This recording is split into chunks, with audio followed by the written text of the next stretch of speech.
Okay, welcome back. Let's sort of take these purple and the red violet and the indigo on, right, as a group. Let's sort of start from the top. So remember I said I wanted to kind of get an idea of how much area to fill with color. So I'm just going to trace a couple of these on here. But anything would do. It doesn't have to be this pie shape, just something that gives you an idea how big to make your patch of color, your swatch. Okay. One thing, purple can be one of the hardest ones to make to get it to match your color wheel. Can be one of the hardest colors. So I think we should do purple together. Let's do purple first, and then we'll work back maybe to the blue-green. So let's remind ourselves, I'm trying to get something that looks like that, right? That one right there. In fact, I have the piece that I cut it out from, so I can kind of check it as I go. I have a reject that's close to. All right. Now, what was in here was several colors in the family of purple. So let's see what they look like. When you look at them in a dense stick like this, that's not how they're really going to look once you hit the white with them, right? Because optically, it's mixing with the white too. So let's see what they look like just on their own. Like that is pretty blue-green. Like I can't see that I'm going to need much of that. And you can see that, I'm sure. And that is pretty red. So I think I want my purple to use that, but to maybe also have some of this color, which is probably their idea of indigo, that sort of color that's not the ultramarine and not the, yeah, and not the, not this other brighter blue, right? Okay, so how do I want to do it? I don't know. I think I'm going to make two. One of them I'm going to start with kind of a base of purple just on its edge. And with the other one, I'll start with a base of that on its edge, just to get me started. Now what? Let's put some little lines on. And this is a little slow, I realize, especially compared to how fast your brush could whip this out, right? But I think that that is part of its beauty, right? You accumulate all these little dashes, and as you do that, the record of all of that is sort of stacking up and making a really rich and beautiful surface.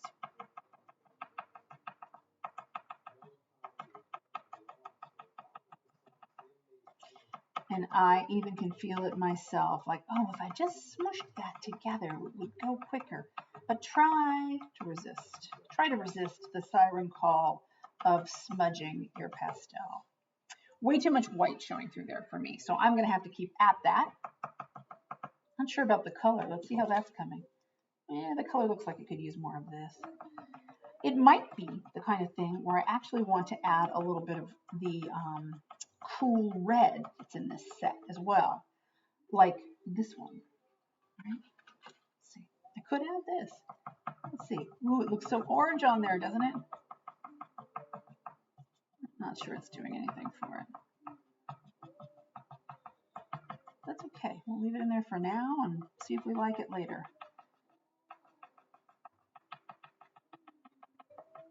Okay.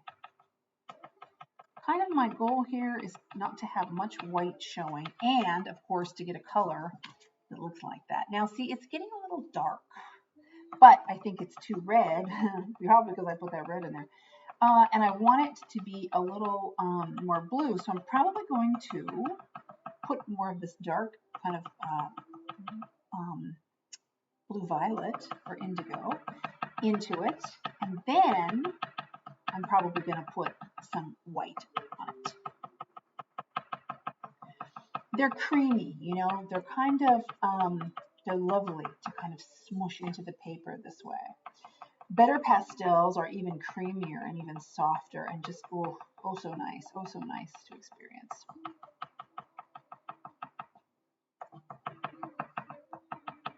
Okay, now I think it's looking way too white.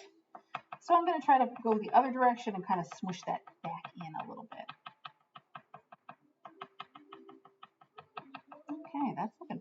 good to me. I don't know if it's matching in color, but I think it looks dense enough, right? I don't think there's too much, not too much white of the paper showing through. Okay, let's see. Well, what do you think? Maybe I can fit the piece right around it. Yeah, it's pretty close. See how I just got a fingerprint there? You're going to get probably pretty fed up with that kind of thing. But just roll with it. Okay, so I made one like that. Let's try to make one a little quicker, right? Let's do one where we flesh it out a little bit more. I'm going to make it kind of a radiating pattern of strokes with that color and a horizontal pattern this way, and see if I can get there just a little quicker. My feeling is that any time you put in to these tiny marks results in a nicer finished product. But I also recognize that not everybody has all day to work on this, and I also recognize that it's not a value for everybody, right? You might be thinking, no, I want to get this thing done much quicker than that, and that will be okay.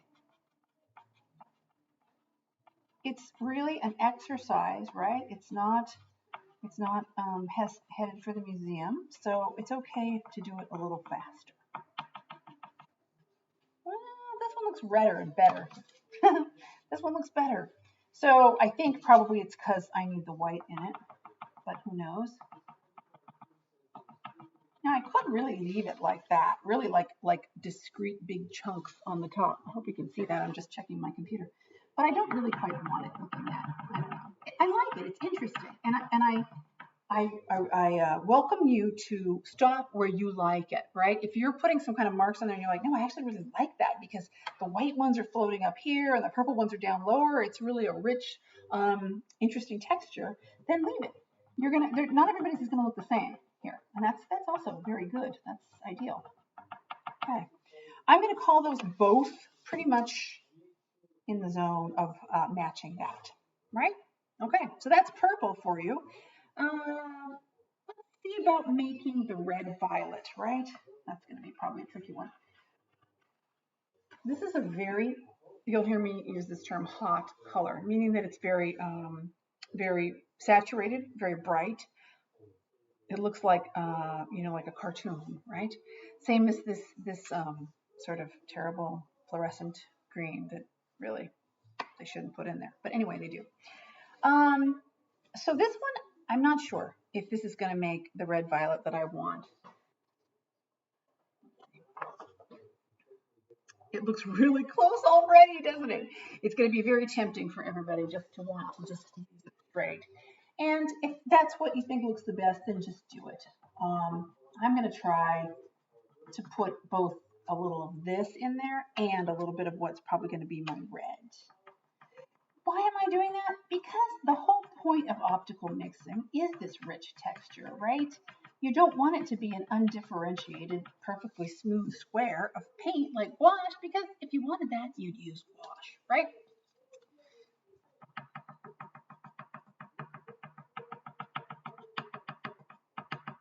This has, I'm sure you're starting to see the potential here, right?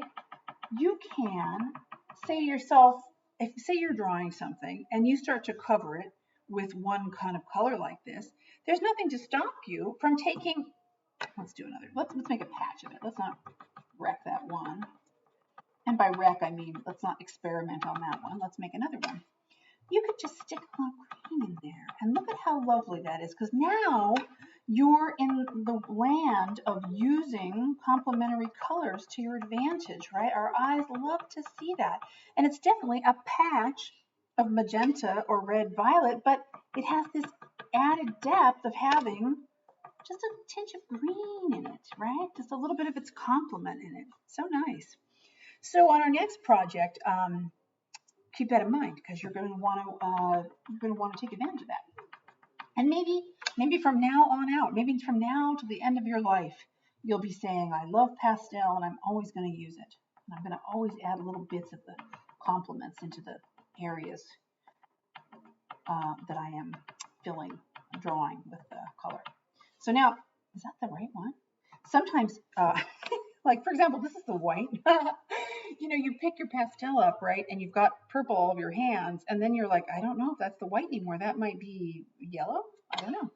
So sometimes it can be a little confusing which one you've got. If you're working on something you don't want to mess up, always best to test over there. I'll go, oh yeah, that's the one I wanted. I'm okay. Because it can be a bit of a bummer to accidentally stick something in there that you didn't want. Did I say I was going to use red? Yes, I think I did. Let's try it. I should try to go a little faster. I realize you're having to watch, and it's probably you're thinking I could be drawing and making these little swatches instead of watching this. We'll just make these two. That's looking, I don't know, kind of a mess. Too much white is showing to me. So I'm going to try to put more of this in there, and then we'll see what I get.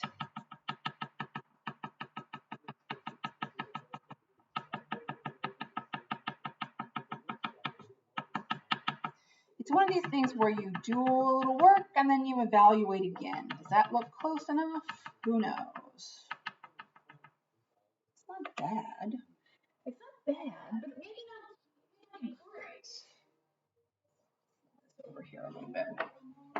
No, I can't get it very close to that. Yeah, it's not bad. It's not bad. I think I don't like how much white is showing through, particularly on this one. So I'm going to push a little more of that pigment onto the areas that are white, so the paper showing through. And I might call that one done. Yeah, I might just. So it's the same thing as last time.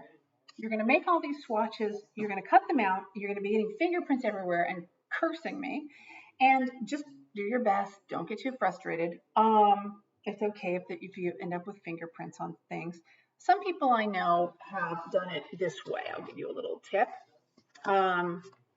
They've printed out that template, right, that has the, I'm trying to find it here without getting everything all covered in pastels, which is kind of funny.